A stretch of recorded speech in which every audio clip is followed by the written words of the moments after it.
जैव विविधता महत्वपूर्ण है, हर जीव जंतु और वनस्पति के लिए महत्वपूर्ण है। आप सभी को मेरा नमस्कार। आज मैं पुनः आपके सामने पर्यावरण से संबंधित एक वीडियो लेकर आया हूँ।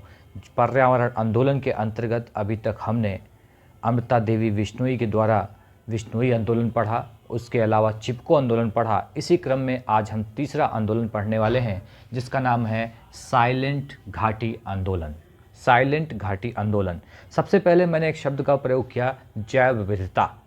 हमने क्या कहा? जैव विविधता महत्वपूर्ण है, हर जीव जंतु वनस्पति के लिए महत्वपूर्ण है। तो हमें समझना होगा जैव विविधता क्या है।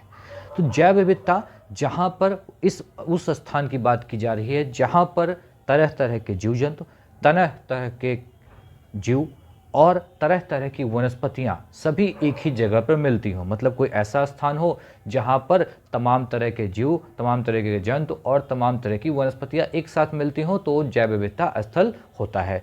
तो जब जैव विविधता शब्द प्रयोग हो गया तो सबसे पहले आपके एग्जाम में कई बार पूछा गया जैव विविधता दिवस कब मनाया जाता है। तो कई लोगों को पता होगा 22 मई को प्रत्येक वर्ष जैव विविधता दिवस मनाया जाता है। अब जब हम बात कर रहे हैं आंदोलन की, जब साइलेंट घाटी आंदोलन की बात कर रहे हैं तो सबसे पहले हम लोग अगर बात करें तो हम जैव विविधता के बारे में थोड़ा सा जानते हैं। भारत की बात करें तो भारत में अगर सर्वाधिक जैव विविधता वाला स्थल कहा जाए तो भारत में जो पश्चिमी घाट है, वेस्टर्न घाट्स है, ये पश्चिमी घाट भारत में सर्वाधिक जैव विविधता यहाँ पर पाई जाती है। लगभग 1600 किलोमीटर तक ये यहाँ से गुजरात से लेकर ये पूरा यहाँ तक और नीचे कन्याकुमारी तक विस्तृत है। तो सर्वाधिक जैव विविधता यहाँ पर पाई जाती है। कहाँ पर? पश्चिमी घाट पर। इसीलिए इसे वर्ल्ड हेरिटेज साइट भी घोषित किया गया। और अगर जैव विविधता की बात करें, भारत में सर्वाधिक जैव विविधता पश्चिमी घाट और साथ ही में बात करें तो विश्व में इसका 8वां स्थान है। तो जब आई जैव विविधता तो हम देखेंगे इसी पश्चिमी घाट पर क्या पड़ता है, केरल भी स्थित है इसी पश्चिमी घाट पर। मतलब क्या है, इस पश्चिमी घाट पर सर्वाधिक जैव विविधता है, तरह तरह के जीव जंतु और यहाँ वनस्पतियाँ पाई जाती हैं। मतलब क्या है कि यहाँ पर सर्वाधिक क्या होंगे, सर्वाधिक वन होंगे। क्योंकि क्या है, इधर सबसे पहले मानसून यहीं पहुँचता है, केरल में ही बारिश होती है। तो इस पश्चिमी घाट पर सबसे ज़्यादा वर्षा भी होती है जिसके कारण वन होते हैं और वनों के होने के कारण जैव विविधता सब सर्वाधिक पाई जाती है।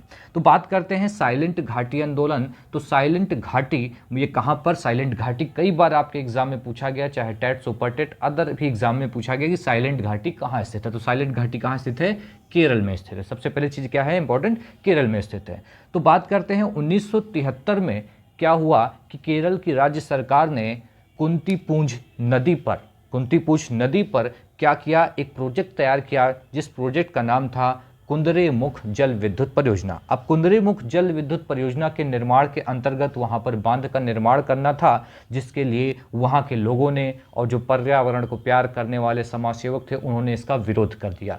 इस विरोध के चलते काफ़ी समय तक उसमें रुकावट पड़ी। उसके बाद उस समय की तत्कालीन प्रधानमंत्री इंदिरा गांधी ने इस पर क्या किया, कॉम्प्रोमाइज़ किया और वहाँ पर क्या किया, इस पे रोक लगा दी। तो पहली चीज़, घाटी तो सभी को पता होगा। अब जिसको नहीं पता है वो समझ लीजिए, मान लीजिए दो पहाड़ या कई पहाड़ों के बीच में, मान लीजिए इधर पहाड़ है और इधर पहाड़ है और बीच में कोई क्या कह रही, नदी बह रही है, उसके आसपास का क्षेत्र। तो ये क्या हो गया, इनके बीच में जो स्थान हो गया समतल स्थान, ये क्या हो गया, घाटी। तो यहाँ पर क्या हुआ, जब केरल में ये क्या हुआ, कुंदरेमुख जल विद्युत परियोजना का निर्माण होना था, तब यहाँ के लोगों ने विरोध किया। क्यों किया? क्योंकि इससे क्या हो रहा था, जैव विविधता का ह्रास होता था, जैव विविधता का नुकसान होगा, इसलिए वहाँ के लोगों ने विरोध किया। फिर केंद्र सरकार को इसमें इंटरफेयर करना पड़ा और फाइनली क्या हुआ कि ये यहाँ पर इस परियोजना को रोक दिया गया और 1985 को साइलेंट वैली राष्ट्रीय पार्क इसको घोषित कर दिया गया। जो क्या था, साइलेंट घाटी थी, इसको क्या कर दिया गया, साइलेंट वैली राष्ट्रीय पार्क घोषित कर दिया गया, जो कि पालक्काड़ जिला